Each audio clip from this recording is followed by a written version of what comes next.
भैया light of कर दीजिए।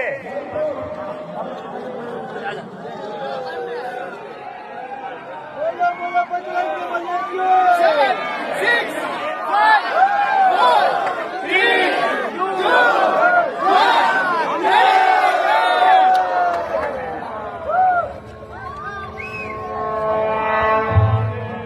సర్వ మానవాళికి రక్షకుడు, మనకు కొండంత అండగా నిలిచేవాడు, మనసులో తలచిన వెంటనే గుండెల నిండా ధైర్యాన్ని నింపగలిగే మహాయోధుడు, అభయహస్తంతో ఎల్లవేళలా మనల్ని కాపాడే ఆ పవనపుత్రుడి ఇప్పుడు మనసారా స్తుతించుకుంటూ శ్రీ పంచముఖ ఆంజనేయ స్వామిగా అవతారమెత్తిన కథ దృశ్య రూపంలో తిలకిద్దాం రండి.